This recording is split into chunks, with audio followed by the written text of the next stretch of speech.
Gunung Anak Krakatau memuntahkan abu vulkanik setinggi 200 meter di atas puncak.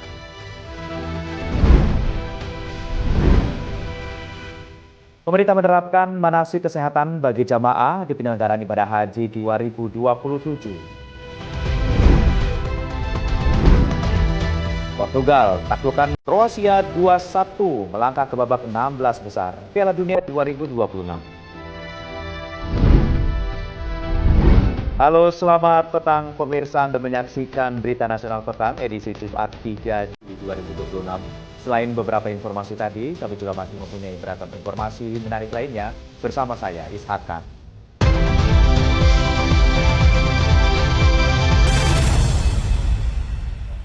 Informasi pertama pemirsa, sidang kasus pengeroyokan yang menewaskan 2 penagih hutang atau matel oleh 6 anggota pelayanan Markas Mabes Polri di Pengadilan Negeri Jakarta Selatan berakhir ricuh. Keluarga korban berusaha menyerang 6 terdakwa meski dikawal petugas kepolisian saat digiring ke mobil tahanan.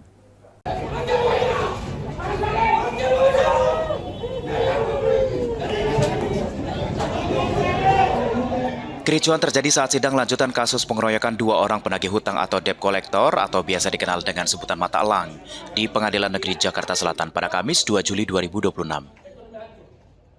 Aksi baku pukul berlangsung selama beberapa menit. Situasi memanas ketika petugas keamanan menggiring ke-6 terdakwa dari dalam ruang sidang ke arah mobil tahanan. Keluarga korban meneriaki dan berusaha menyerang para terdakwa. Aksi ini sempat dihalau petugas keamanan, tapi aksi saling pukul tetap terjadi. Tindakan ini dilakukan keluarga korban sebagai bentuk protes terhadap perlakuan istimewa 6 terdakwa merupakan mantan dan anggota Polri aktif. Menurut keluarga korban, terdakwa mendapat perlakuan istimewa diantar dan dijemput mobil tahanan polisi yang seharusnya merupakan kewenangan kejaksaan. Keluarga korban menolak para terdakwa dijemput mobil tahanan dari Polda Metro Jaya sehingga ke-6 terdakwa tertahan di dalam ruang sidang. Setelah dilakukan negosiasi, dicapai kesepakatan jika para terdakwa dijemput oleh mobil tahanan kejaksaan. Pertama, sidang ini sebenarnya terbuka untuk umum, tetapi tertutup untuk keluarga korban. Sidang pertama, keluarga korban tidak bisa menyaksikan proses jalannya sidang. Terus yang kedua, sidang kedua saya sudah nyampaikan kepada pihak kepolisian agar tidak bisa mengantar jemput para terdakwa dengan mobil kepolisian. Seharusnya ini adalah kewenangan kejaksaan. Nah, hal itulah yang membuat persidangan ini gaduh, gitu Bang. Maka dari itu kami minta keadilan kepada pihak kejaksaan, pihak pengadilan Jakarta Selatan agar supaya para terdakwa itu diperlakukan seperti terdakwa yang lain. Jangan diistimewakan. Diketahui 2 penagih hutang berinisial MET 41 tahun dan NAT 32 tahun tewas dikeroyok 6 anggota Polri di kawasan Kalibata, Pancoran, Jakarta Selatan pada 11 Desember 2025 lalu. Dari hasil gelar perkara yang digelar di Propam Polri, diketahui 6 anggota Polri yang bertugas di Yanma Mabes Polri ini terbukti melakukan pelanggaran berat. Selain diproses pidana, 2 anggota Polri dipecat tidak dengan hormat, sementara 4 lainnya dijatuhi sanksi demosi selama 5 tahun. Muhalko Pandi, Berita Nasional TV. Aktivitas Gunung Anak Krakatau di perairan Selat Sunda Lampung kembali meningkat setelah lebih dari 2 tahun tidak mengalami erupsi. Gunung api ini memuntahkan kolom abu vulkanik setinggi 200 meter di atas puncak. Petugas pos pengamatan mencatat peningkatan aktivitas kegempaan dan juga menghimbau masyarakat tidak memasuki radius 2 km dari kawah aktif.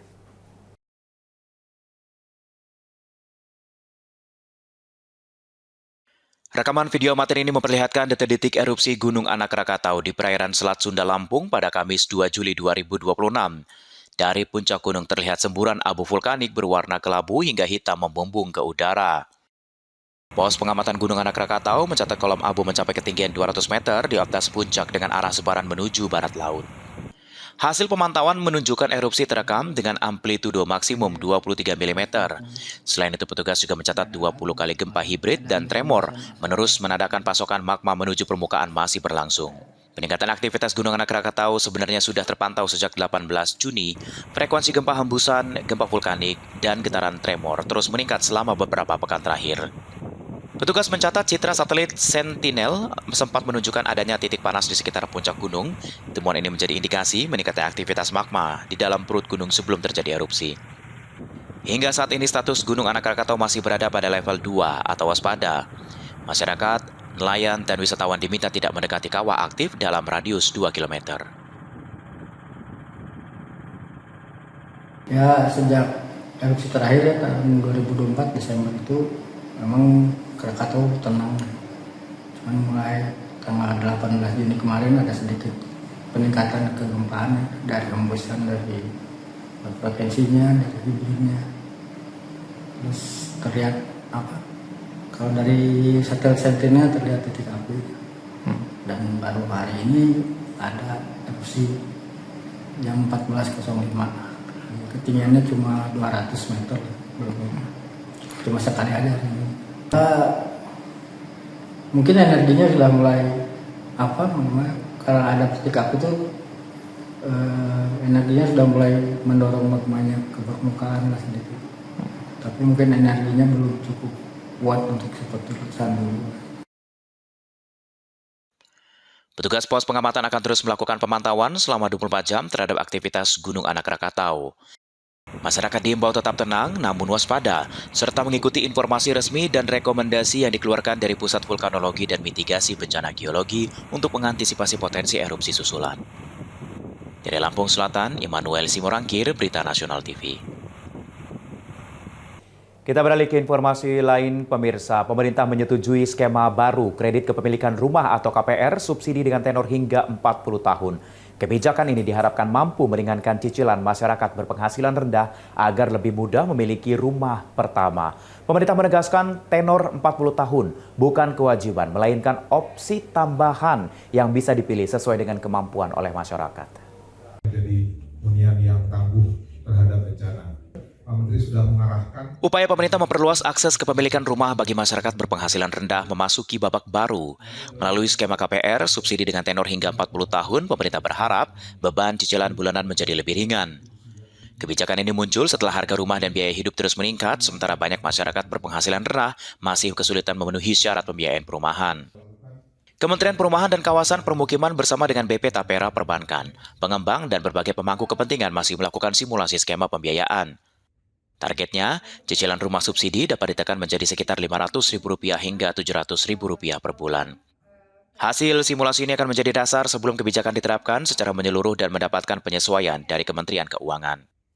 Masyarakat bisa memilih masa cicilan sesuai kemampuan mulai dari 10 tahun, 15 tahun, 25 tahun hingga 40 tahun. Selain itu, pemerintah juga mengkaji penerapan skema bunga berjenjang. Melalui skema ini, bunga kredit akan lebih rendah pada masa awal cicilan dan meningkat secara bertahap sesuai dengan ketentuan. Targetnya adalah bagaimana bisa masyarakat itu menyicil di angka 500.000. Untuk angka 500.000 tadi kita sedang lakukan simulasinya, gitu ya, supaya bagaimana untuk masyarakat dengan pendapatan tertentu itu bisa sampai di posisi 500.000. Hitungan awal di kami memang sekitar 700-an ribu ya, 773.000.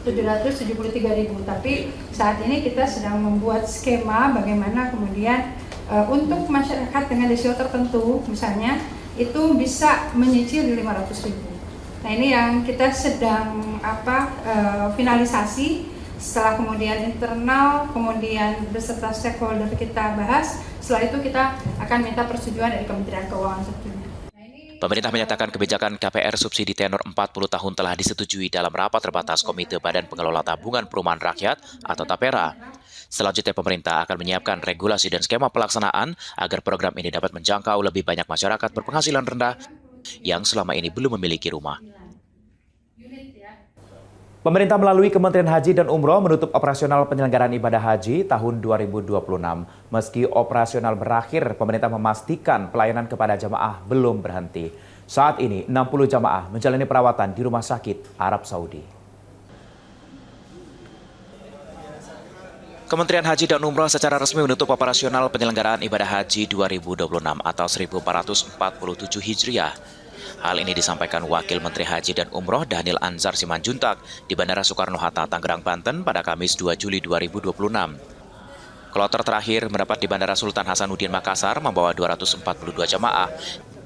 Dengan tiba kloter ini, maka rangkaian operasional haji Indonesia tahun 2026 dinyatakan berakhir. Sepanjang operasional Haji 2026, pemerintah memberangkatkan 527 kelompok terbang atau kloter mengangkut 202.636 jamaah haji reguler dari 16 embarkasi di seluruh Indonesia.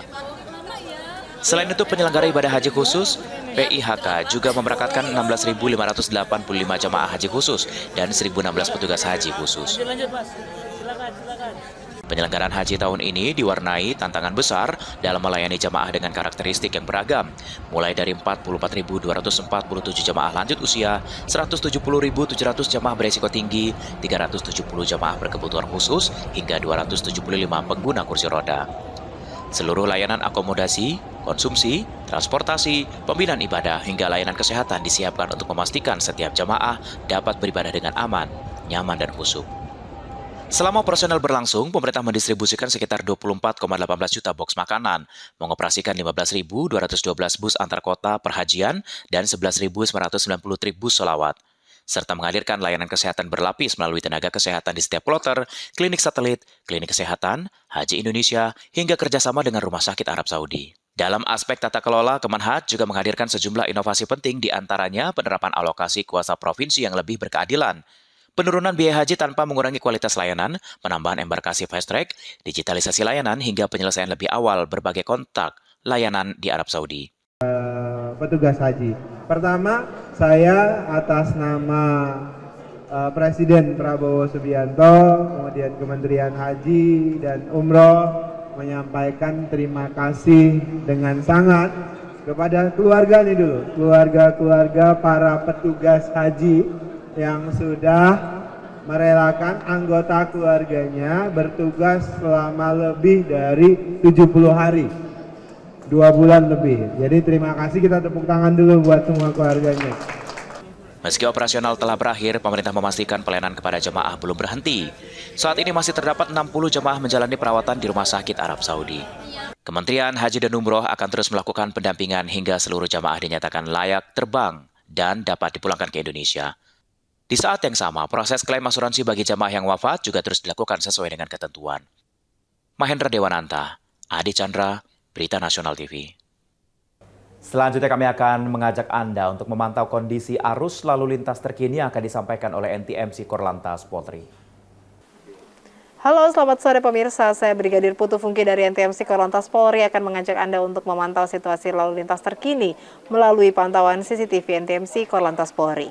Dan untuk informasi lalu lintas yang pertama, mari kita lihat dari kawasan Cempaka Putih, Jakarta Timur. Situasi arus lalu lintas pada sore hari ini di kawasan Simpang Cempaka Putih, Jakarta Timur terpantau ramai dan saat ini terlihat sedang adanya antrian kendaraan menjelang traffic light dari arah Cempaka Putih yang akan menuju ke Pulau Gadung atau Tanjung Priok dan Cawang. Dan selepasnya kendaraan dapat kembali mengalir dengan kecepatan kurang lebih 30 hingga 40 km per jam. Sore hari ini juga dapat kita lihat bersama bahwa kendaraan yang melintas didominasi oleh kendaraan pribadi roda 4 dan juga roda 2. Selanjutnya, lalu lintas dari arah sebaliknya, yaitu dari arah Pulau Gadung atau Tanjung Priok yang akan menuju ke Cempaka Putih, pemirsa, lalu lintas terpantau lancar. Kami tetap mengharapkan bagi para pengendara untuk selalu memperhatikan rambu dan juga marka jalan yang berlaku demi kenyamanan sesama pengguna jalan. Selanjutnya pemirsa, mari kita lihat lalu lintas dari kawasan Comal, Pemalang, Jawa Tengah. Lalu lintas dari Tegal atau Semarang yang akan menuju ke Jakarta atau di pantauan CCTV kita lihat dari arah bawah yang akan menuju ke atas, pemirsa, sore hari ini terpantau lancar. Terlihat adanya antrian kendaraan hanya menjelang traffic light dan selepasnya kendaraan dapat kembali mengalir dengan kecepatan normal. Hal serupa juga terlihat dari arah Jakarta yang akan menuju ke Tegal maupun yang akan menuju ke Semarang. Belum terlihat peningkatan jumlah kendaraan yang signifikan, namun kami harapkan bagi para pengendara untuk selalu berhati-hati, mengingat di kawasan ini banyaknya kendaraan besar seperti truk kontainer yang melintas dan juga antisipasi akan angkutan umum yang berhenti di sembarang tempat. Dan selanjutnya pemirsa, mari kita lihat lalu lintas dari kawasan Pospol Cisanggarung, Cirebon, Jawa Barat. Kondisi lalu lintas saat ini di kawasan Pospol Cisanggarung, Cirebon, Jawa Barat terpantau lancar, baik dari arah Cirebon yang akan menuju ke Semarang ataupun dari arah Semarang yang akan menuju ke Cirebon. Lalu lintas saat ini terpantau lancar, Anda dapat menempuh kecepatan kurang lebih 50 km per jam. Namun pemirsa, walaupun lalu lintas terpantau lancar, kami tetap mengimbau bagi para pengendara untuk selalu menjaga jarak aman dikarenakan dari pantauan CCTV kita lihat bahwa seringkali kendaraan besar seperti truk kontainer dan juga truk pengangkut barang yang melintas di kawasan Pospol Cisanggarung, Cirebon, Jawa Barat ini. Kami juga mengingatkan kepada para pengendara untuk tetap berhati-hati dan waspada mengingat jalur ini terdapat aktivitas rutin masyarakat yang berupa pasar yang cenderung memakan badan jalan dan juga antisipasi akan kendaraan yang keluar masuk dari pasar di kawasan ini. Dan yang terakhir pemirsa, mari kita lihat lalu lintas dari Karanganyar, Jawa Tengah. Kondisi arus lalu lintas dari pantauan CCTV saat ini di Karanganyar, Jawa Tengah terpantau cukup lengang pemirsa, di mana kendaraan dapat melaju dengan kecepatan kurang lebih 50 km per jam dari arah Solo yang akan menuju ke Tawangmangu ataupun dari arah sebaliknya pemirsa, yaitu dari arah Tawangmangu yang akan menuju ke Solo. Namun pemirsa, dari pantauan CCTV kita juga lihat bahwa yang melintas di kawasan ini didominasi oleh kendaraan besar pengangkut barang sehingga sesekali adanya perlambatan kecepatan kendaraan terjadi dikarenakan juga kondisi jalan yang menanjak. Kemudian pemirsa, kami tetap harapkan bagi para pengendara untuk selalu bersabar dan berhati-hati dan juga antisipasi akan adanya perlintasan kereta api di kawasan ini. Selanjutnya pemirsa, bagi Anda yang mendapatkan informasi terkait kondisi lalu lintas terkini, Anda dapat menghubungi call center NTMC Korlantas Polri di 1500669 atau melalui WhatsApp Center di 0858 715 00669. Demikian saya Brigadir Putu Funky melaporkan. Semoga bermanfaat dan tetap hati-hati di jalan. Salam presisi.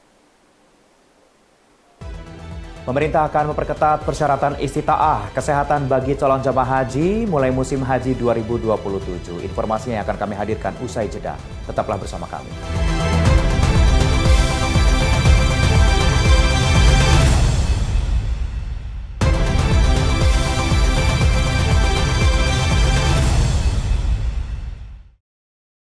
Anda kembali bersama kami di Berita Nasional Petang. Pemirsa, pemerintah akan memperketat persyaratan istita'ah kesehatan bagi calon jemaah haji mulai musim haji 2027. Langkah ini guna menekan angka kematian jemaah di Tanah Suci, sekaligus memastikan setiap jemaah mampu menjalankan seluruh rangkaian ibadah secara mandiri sesuai dengan ketentuan pemerintah Arab Saudi.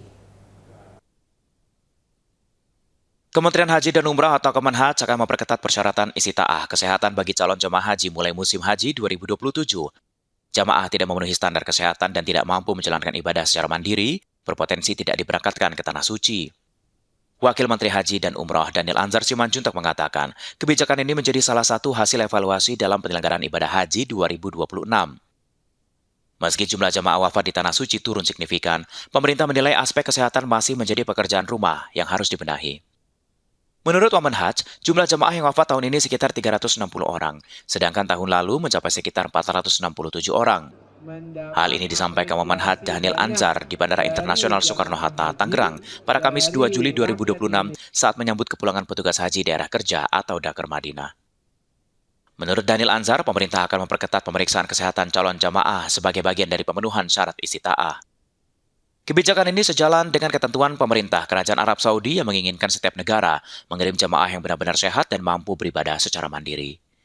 Makanya besok tahun 2027 jamaah yang tidak sehat, yang tidak bisa melakukan aktivitas mandiri, aktivitas yang lebih maksimal di Tanah Suci, kemungkinan itu sulit untuk bisa berangkat ke Tanah Suci. Kenapa? Itu mandatori dari pemerintah kerajaan Saudi Arabia karena mereka menuntut kita Indonesia untuk mengirim jamaah haji yang memang sehat dan siap melakukan ibadah secara mandiri.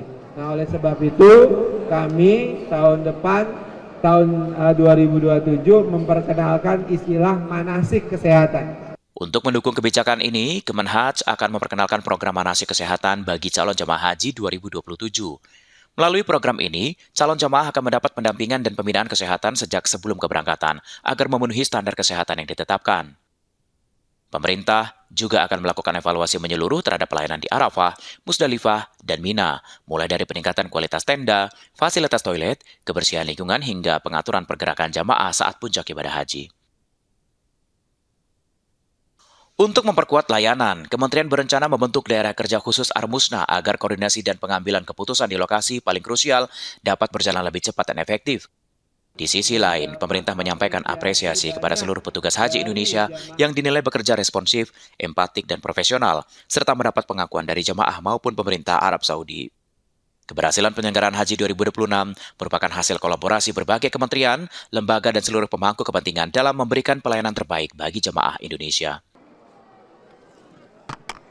Mahendra Dewananta, Adi Chandra, Berita Nasional TV. Kementerian Haji dan Umroh ini akan menerapkan kebijakan manasik kesehatan bagi jamaah pada penyelenggaraan ibadah haji 2027. Manasik kesehatan akan berfokus pada pendampingan dan juga asesmen kondisi kesehatan calon jamaah sebelum keberangkatan ke Tanah Suci.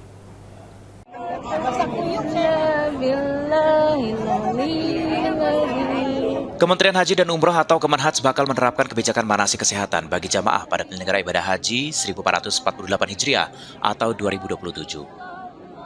Wakil Menteri Haji dan Umroh Daniel Anzar Simanjuntak mengatakan jamaah akan berangkat haji pada 2027 akan didampingi dan diberi asistensi proses manasik kesehatan supaya dipastikan jamaah benar-benar sehat. Hal ini disampaikan Kemenhaj Daniel Anzar Simanjuntak saat konferensi pers di Bandara Soekarno-Hatta, Tangerang, Banten pada Kamis 2 Juli 2026. Lebih awal, Daniel menjelaskan manasik kesehatan akan berfokus pada pendampingan dan asesmen kondisi kesehatan calon jamaah sebelum keberangkatan agar dipastikan memenuhi syarat kesehatan untuk berhaji. Menurut Daniel, kebijakan ini menjadi salah satu hasil evaluasi awal penyelenggaraan ibadah haji 2026. Itu kami tahun depan tahun 2027 memperkenalkan istilah manasik kesehatan. Jadi jamaah yang akan berangkat 2027 itu akan kami dampingi, akan kami asistensi proses manasik kesehatannya supaya dipastikan mereka sehat. Kedepannya, Kementerian Haji dan Umroh akan semakin memperketat pemeriksaan istitaah kesehatan setiap calon jamaah haji. Bagi calon jamaah yang tidak memenuhi syarat kesehatan atau tidak mampu menjalankan aktivitas ibadah secara mandiri, berpotensi tidak bisa diberangkatkan ke Tanah Suci. Karena itu, kebijakan manasik kesehatan jamaah diterapkan untuk menyesuaikan regulasi pemerintah Arab Saudi yang mengharuskan setiap negara mengirimkan jamaah yang sehat. Mahendra Dewananta, Adi Chandra, Berita Nasional TV. Sementara itu, Kementerian Haji dan Umroh ini akan memperketat seleksi dan pelatihan seluruh petugas haji 2027, termasuk formasi media center haji. Seluruh petugas wajib mengikuti pendidikan dan pelatihan diklat selama 1 bulan. Kementerian Haji dan Umroh akan memperketat seleksi dan pelatihan seluruh petugas haji 2027, termasuk formasi media center haji atau MCH. Wakil Menteri Haji dan Umroh Daniel Anzar Simanjuntak mengatakan, seluruh petugas wajib mengikuti pendidikan dan pelatihan diklat selama 1 bulan untuk menyeragamkan kompetensi dan pemahaman teknis sebelum bertugas di Tanah Suci. Hal ini disampaikan Kemenhaj Daniel Anzar saat konferensi pers di Bandara Soekarno-Hatta, Tangerang pada Kamis 2 Juli 2026. Pelatihan selama 1 bulan wajib diikuti seluruh PPIH Arab Saudi maupun PHD atau petugas haji daerah. Menurut Daniel, tingkat kedisiplinan dan komitmen petugas haji mengikuti pelatihan bagi peserta tak disiplin langsung dikeluarkan. Tahun 2027, pendaftaran petugas haji itu belum dimulai. Kalau ingin tahu rekrutmen petugas haji, silahkan ikuti laman-laman resmi atau website resmi dari Kementerian Haji dan Umroh atau platform-platform media sosial dari Kementerian Haji dan Umroh. Misalnya di Instagram resmi Kementerian Haji dan Umroh atau X Kementerian resmi Kementerian Haji dan Umroh atau TikTok resmi Kementerian Haji dan Umroh. Di luar itu pasti ilegal. Daniel mengingatkan siapapun ingin mengikuti proses rekrutmen petugas haji 2027 harus siap dengan segala konsekuensinya. Mahendra Dewananta, Adi Chandra, Berita Nasional TV. Kita beralih ke informasi lain. Pemirsa, Indonesia dan Belarus memperkuat hubungan bilateral melalui penandatanganan sejumlah kesepakatan strategis. Kesepakatan ini mencakup berbagai bidang strategis mulai dari industri, kesehatan, hingga pertahanan. Presiden Prabowo Subianto dan Presiden Belarus Alexander Lukashenko menyaksikan penunjukan sejumlah nota kesepahaman atau Memorandum of Understanding serta perjanjian kerjasama di Istana Merdeka, Jakarta pada Kamis 2 Juli 2026. Pada kesempatan yang sama, kedua negara juga menyepakati peluncuran peta jalan penguatan kerjasama Indonesia-Belarus periode 2026 hingga 2030. Dalam keterangan pers bersama, Presiden Prabowo menegaskan kesepakatan terus menjadi bukti komitmen Indonesia dan Belarus untuk memperkuat hubungan bilateral. Menurut Prabowo, kerjasama mencakup berbagai bidang strategis mulai dari kesehatan, kebudayaan, akreditasi nasional, pelaporan transaksi keuangan, industri sains dan teknologi, jasa keuangan, hingga pertahanan. Komitmen Indonesia dan Belarus untuk memperkuat hubungan bilateral juga dibuktikan hari ini dengan disepakati sejumlah dokumen kerjasama oleh delegasi kedua negara. Di bidang kesehatan, budaya, akreditasi nasional, pelaporan transaksi keuangan, industri, sains dan teknologi, serta jasa keuangan. Juga di bidang kerjasama pertahanan, hubungan kami sangat baik. Sejumlah dokumen yang disepakati meliputi kerjasama industri, kebudayaan, kesehatan, dan jasa keuangan, serta perjanjian ilmiah dan teknis antara Badan Riset dan Inovasi Nasional atau BRIN dengan Akademi Ilmu Pengetahuan Nasional Belarus. Selain itu, kedua negara juga menandatangani kesepakatan pertukaran laporan intelijen keuangan antara PPATK dan otoritas Belarus, serta kerjasama di bidang akreditasi nasional. Presiden Prabowo berharap seluruh kerjasama yang telah disepakati dapat segera diimplementasikan dan memberikan manfaat nyata bagi kedua negara. Melalui berbagai kesepakatan tersebut, Indonesia dan Belarus diharapkan mampu memperkuat pertumbuhan ekonomi, mendorong inovasi, meningkatkan kapasitas sumber daya manusia, serta mempererat kemitraan strategis yang saling menguntungkan. Tim Liputan, Berita Nasional TV. Ya, pemerintah menyiapkan 3 strategi utama untuk memperluas akses listrik hingga ke wilayah terpencil. Langkah ini dilakukan untuk mengejar target rasio elektrifikasi nasional yang mendekati 100% pada tahun 2029. Dalam hal konektivitas internet, untuk dukungan program digitalisasi pembelajaran, pemerintah menyiapkan 3 strategi utama untuk memperluas akses listrik hingga ke desa-desa terpencil. Kepala Badan Komunikasi Pemerintah Muhammad Kodari menyatakan langkah ini menjadi bagian dari upaya mencapai target rasio elektrifikasi nasional yang mendekati 100% pada 2029, sesuai Peraturan Presiden Nomor 117 Tahun 2025 tentang Rencana Kerja Pemerintah tahun 2026. Kodari menjelaskan strategi pertama dilakukan dengan memperluas jaringan listrik ke wilayah yang berdekatan dengan jaringan PT PLN Persero. Sementara strategi kedua yaitu membangun mini grid berbasis potensi energi setempat, termasuk energi baru terbarukan untuk melayani permukiman komunal di daerah terpencil dan kepulauan. Adapun strategi ketiga dilakukan melalui penyediaan pembangkit listrik tenaga surya atau PLTS individual yang dilengkapi baterai bagi permukiman yang tersebar dan tidak ekonomis untuk dijangkau jaringan listrik. Menurut Kodari, program perluasan elektrifikasi ini juga sejalan dengan keputusan Menteri SDM nomor 316-TK-TL-03-MEM-L-2025 tentang peta jalan program listrik perdesaan dan bantuan pasang baru listrik tahun 2025 hingga 2029. Strategi pencapaiannya dilakukan melalui 3 pendekatan, yaitu perluasan jaringan untuk wilayah yang dekat dengan jaringan existing, pembangunan mini grid berbasis potensi energi setempat, termasuk EBT, untuk pemukiman komunal di wilayah terpencil atau kepulauan, serta PLTS individual yang dilengkapi baterai untuk pemukiman tersebar yang tidak ekonomis dijangkau jaringan listrik. Roadmap tersebut diarahkan untuk melistriki seluruh lokasi yang belum mendapatkan akses listrik PLN, sekaligus memberikan bantuan pasang listrik baru kepada rumah tangga tidak mampu setelah jaringannya tersedia. Kodari menambahkan pemerintah akan melistriki seluruh lokasi yang belum memperoleh akses listrik dari PLN, serta memberikan bantuan pasang baru listrik bagi rumah tangga yang tidak mampu setelah jaringan tersedia. Berdasarkan data resmi PLN, rasio elektrifikasi nasional saat ini telah mencapai 99,83%, dengan rasio desa berlistrik 99,97% dan rasio elektrifikasi yang dilayani langsung oleh PLN sebesar 98,56%. Tim Liputan, Berita Nasional TV. Di lain itu, pemirsa, Menteri Ekonomi Kreatif ini merangkap Kepala Badan Ekonomi Kreatif Teguh Rifki Harsha mengajak para wisudawan Institut Setiami menjadi penggerak kebangkitan ekonomi kreatif Indonesia. Menurut Teguh Rifki, ini generasi muda memiliki peran strategis dalam menciptakan lapangan kerja sekaligus meningkatkan daya saing bangsa menuju Indonesia Emas 2045. Ratusan mahasiswa mengikuti prosesi wisuda ke-49 Institut Setiami yang digelar di Jakarta pada Kamis 2 Juli 2026. Acara ini dihadiri Menteri Ekonomi Kreatif sekaligus Kepala Badan Ekonomi Kreatif Teguh Rifki Harsha beserta pimpinan Institut Setiami.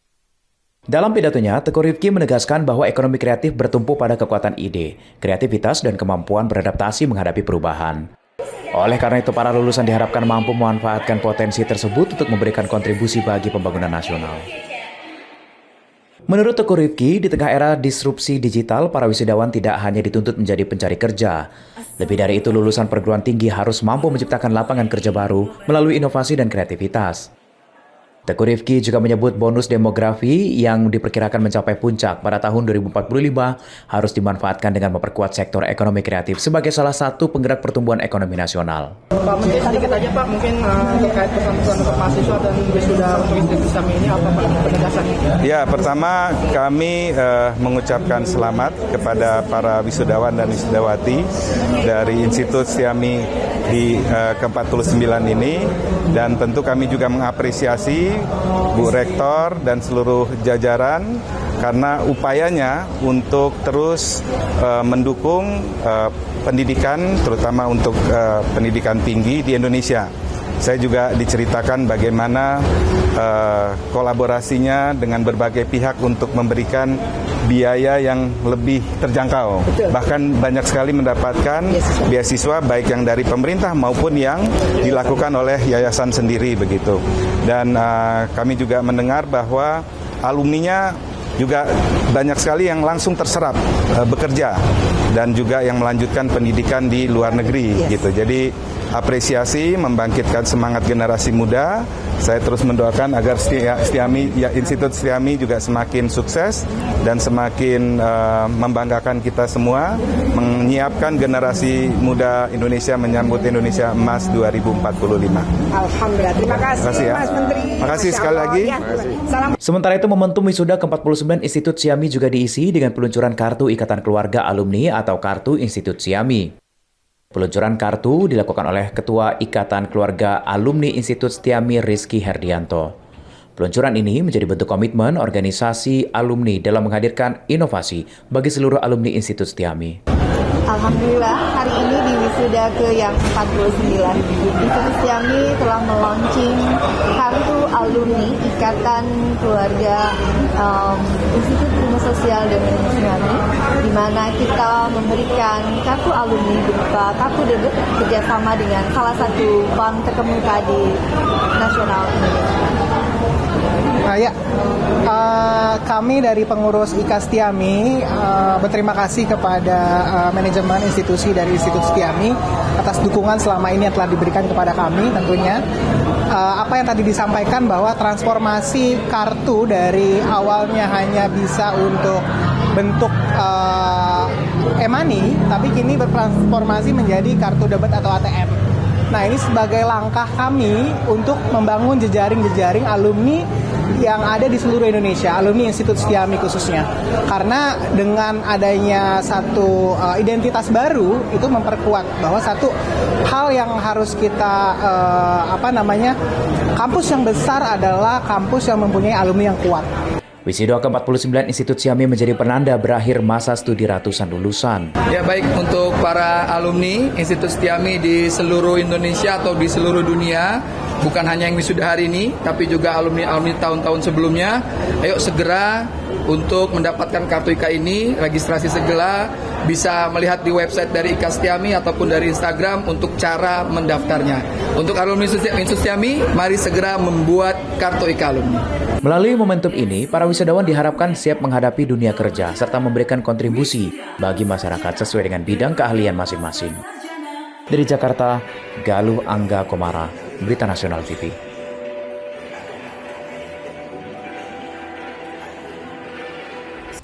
Informasi dari dunia internasional akan kami hadirkan usai jeda. Tetaplah bersama kami.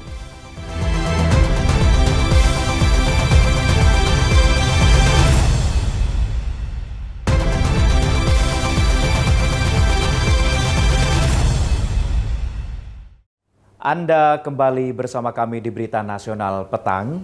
Pemirsa, ibu kota Ukraina Kiev ini kembali menjadi sasaran serangan besar-besaran Rusia. Serangan drone dan rudal balistik menghantam kota hanya beberapa jam setelah Presiden Vladimir Zelensky ini memperingatkan ada ancaman serangan skala besar.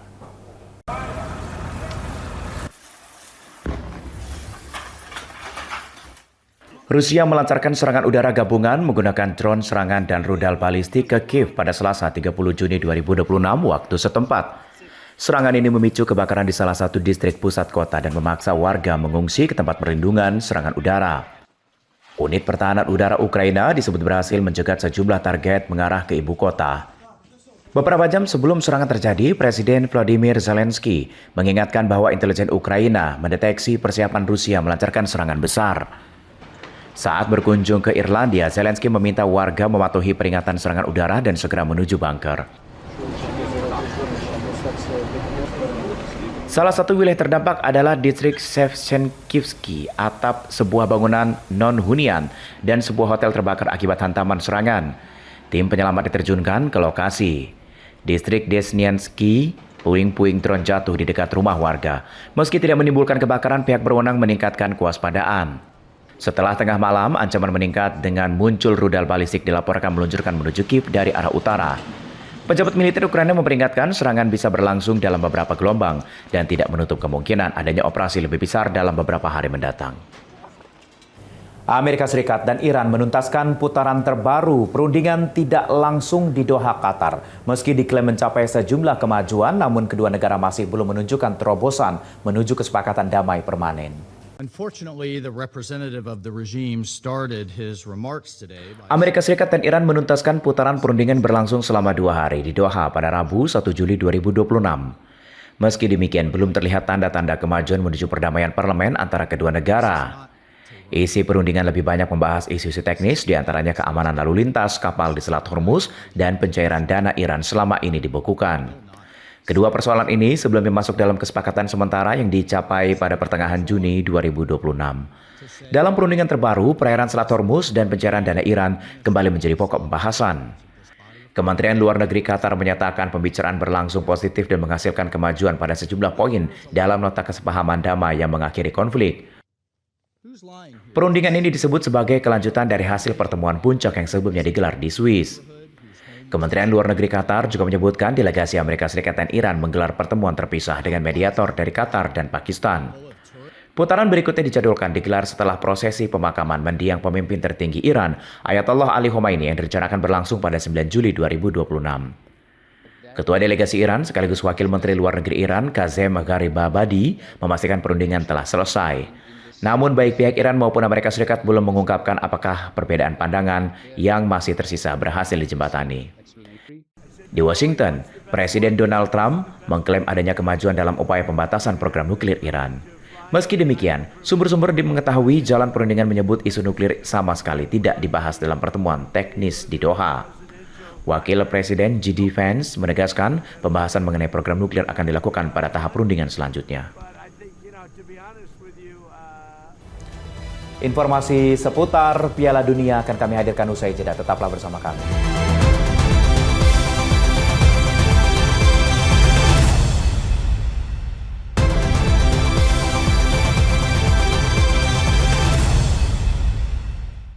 Ya, Anda kembali bersama kami di Berita Nasional Petang.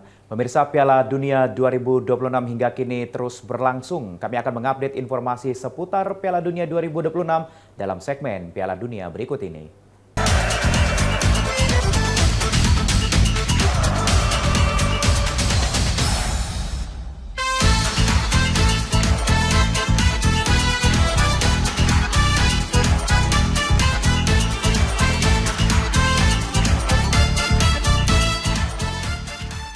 Perjalanan Republik Demokratik Kongo di Piala Dunia 2026 harus berakhir di babak 32 besar.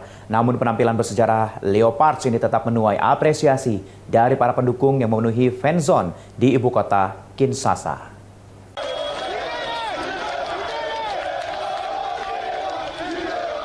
Ratusan supporter tim nasional Republik Demokratik Kongo memadati fanzone di Kinshasa pada Rabu 1 Juli 2026 untuk menyaksikan laga babak 32 besar Piala Dunia 2026 melawan Inggris. Sepanjang pertandingan, para pendukung terus memberikan semangat kepada Leopards yang tampil penuh perjuangan menghadapi salah satu tim unggulan turnamen. Harapan melaju ke babak 16 besar pupus setelah Inggris mencetak 2 gol pada menit-menit akhir melalui Harry Kane dan mengunci kemenangan atas Republik Demokratik Kongo. Meski kecewa, banyak supporter memberikan apresiasi kepada tim nasional. Mereka menilai para pemain menunjukkan permainan membanggakan dan nyaris menciptakan kejutan di panggung dunia. Bagi Republik Demokratik Kongo, pencapaian menembus babak gugur menjadi sejarah baru karena untuk pertama kali berhasil melangkah ke fase ini dalam ajang Piala Dunia. Sementara itu, kemenangan membawa Inggris melaju ke babak 16 besar dan akan menghadapi tuan rumah Meksiko dalam laga berikutnya. Sementara itu, tim nasional Iran pulang dari Piala Dunia 2026 dengan kepala tegak meski gagal melaju ke babak 16 besar. Tak terkalahkan di fase grup, Iran justru melontarkan kritik keras terhadap penyelenggaraan turnamen yang dinilai merugikan tim mereka.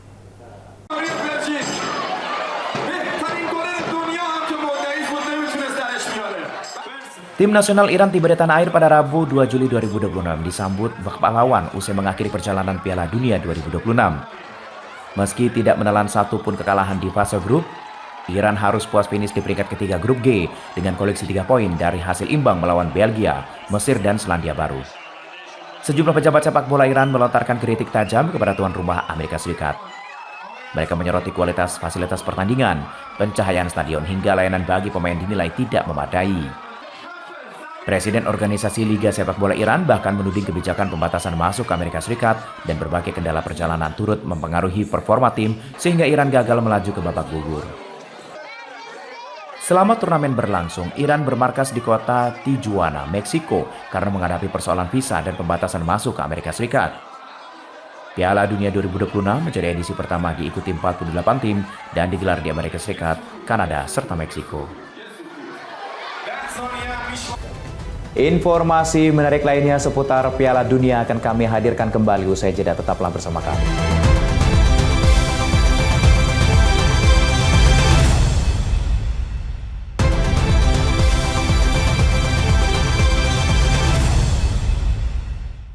Ya, ini demam Piala Dunia tak hanya terasa di stadion dan ruang publik di Rio de Janeiro, Brazil. Rumah Sakit Umum menghadirkan berbagai kegiatan bertema sepak bola untuk menghibur pasien dan juga keluarga mereka selama menjalani perawatan. Di Rumah Sakit Negeri Ricardo Cruz Duque de Caxias, bayi baru lahir mendapat sertifikat bertajuk Piala Dunia Pertamaku, topi rajut berwarna hijau, kuning, dan biru, serta cetakan jejak kaki bertema pohon kehidupan. Suasana Piala Dunia juga hadir di bangsal anak. Para pasien cilik menikmati pertunjukan boneka dengan karakter menggunakan jersey tim nasional Brazil. Sementara bayi-bayi terlihat mengenakan topi bertema sepak bola. Pihak rumah sakit menyebut kegiatan tematik seperti ini rutin digelar pada berbagai momen, mulai dari Hari Ibu, Hari Ayah, Karnaval, hingga Natal, sebagai bagian dari upaya menciptakan suasana lebih hangat bagi pasien. Menurut para orang tua, hiburan ini membantu mengalihkan perhatian anak dari proses pengobatan dan memberikan dorongan positif bagi pemulihan mereka. Program ini merupakan bagian dari inisiatif humanisasi layanan kesehatan pemerintah negara bagian Rio de Janeiro, bertujuan menciptakan lingkungan rumah sakit lebih ramah dan mengurangi stres pasien serta keluarga.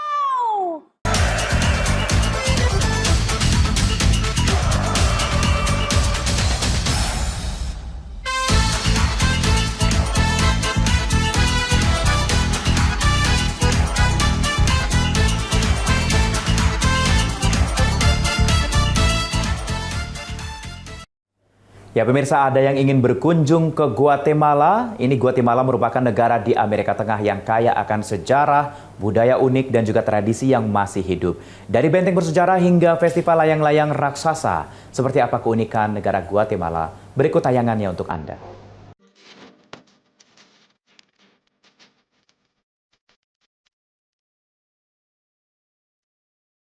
Selamat datang di Guatemala.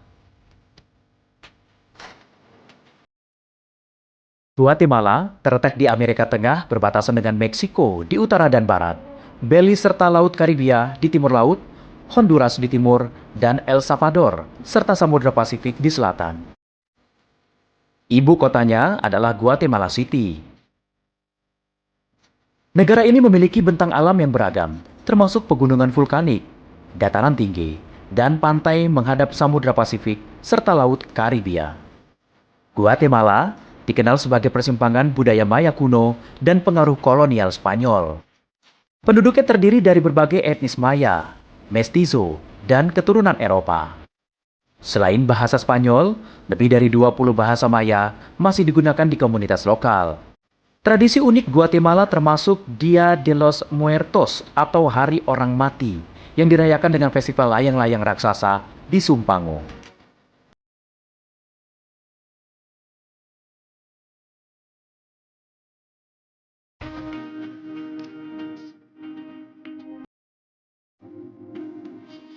Sumpango adalah sebuah kota di Departemen Zacatepeques, Guatemala. Kota ini terkenal dengan festival Bariletes Gigantes atau festival layang-layang raksasa yang diadakan setiap 1 November. Festival ini bertepatan dengan perayaan Hari Semua Orang Kudus dan dianggap sebagai bentuk penghormatan kepada arwah leluhur. Layang-layang raksasa dibuat dengan diameter puluhan meter dan dihias dengan motif budaya serta pesan simbolik. Pembuatan layang-layang ini membutuhkan persiapan berbulan-bulan. Bahkan teknik pembuatan layang-layang di Sumpango dan Santiago Zacatepeques ini telah diakui sebagai warisan budaya tak benda oleh UNESCO.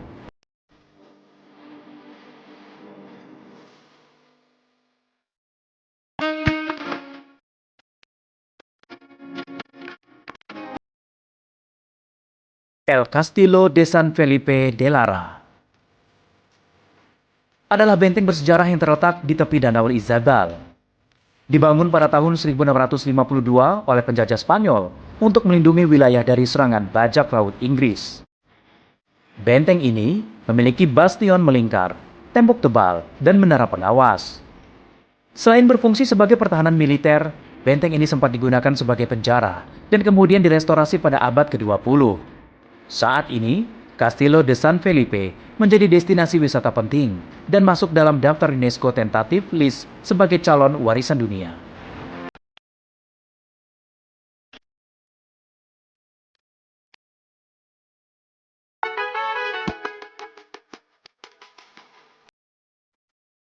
Arco de Santa Catalina adalah ikon arsitektur kolonial yang terletak di Antigua, Guatemala.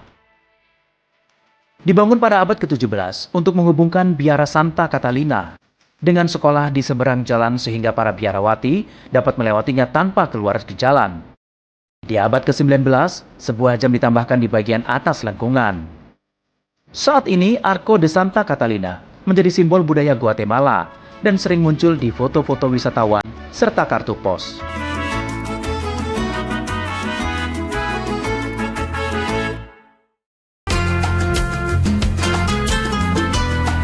Guatemala adalah negara yang kaya akan sejarah, budaya, dan tradisi yang hidup. Dari benteng bersejarah Castillo de San Felipe hingga festival layang-layang raksasa di Sumpango dan arsitektur kolonial Arco de Santa Catalina, setiap sudut negara ini menceritakan kisah unik yang patut dijaga dan dilestarikan.